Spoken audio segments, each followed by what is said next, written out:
të rinj dhe të reja, miq të idealit dhe të së ardhmes. Sot qëndroj përpara jush, jo vetëm si një re që beson të ndryshimi, por si një zë i gjeneratës son. I një brezi plot energji, plot ëndra, por që për vite është detyruar të shohë për te kufinve për një të ardhme më të mirë. Shumë prej nesh jemi rritur me shpresën se Shqipëria do të bëj vendi ku ja vlen të ndërtosh një jetë, të krijosh familje, të ndërtosh, pa u detyruar të largohesh. Por kjo shpresë është në rënje, dhe shkaku është mjaft i qartë.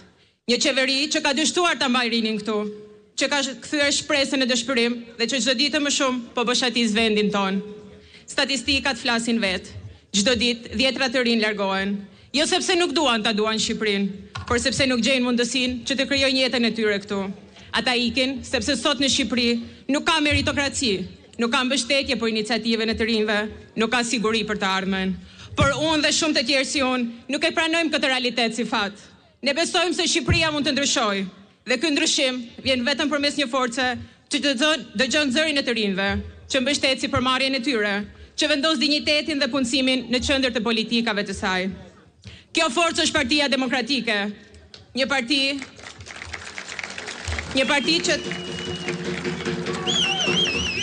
parti që beson te fuqia e qytetarëve, që nuk friksohet nga rinia, por i jep asaj zë dhe hapësirë. Një parti që ka një vizion mjaft të qartë për një Shqipëri të drejtë, të zhvilluar dhe të barabartë për të gjithë. Prandaj është koha të zgjohemi, të ngrihemi, të mos qëndrojmë indiferent, sepse mosveprimi është votë për vazhdimin e të njëjtës qeveri që na ka lënë pa një të ardhme. Le ta zgjedhim ne përfaqësuesin tonë në parlament, i cili do të mbrojë interesat tona, do të ngrejë zërin për hallin e pukjanëve. Le ta bëjmë që zëri jon të dëgjohet. Le të votojmë për ndryshimin, le të votojmë për Partinë Demokratike dhe zotin Lodovik Hasani.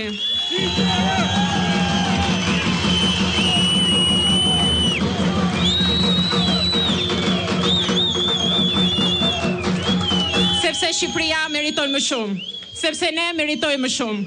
Faleminderit.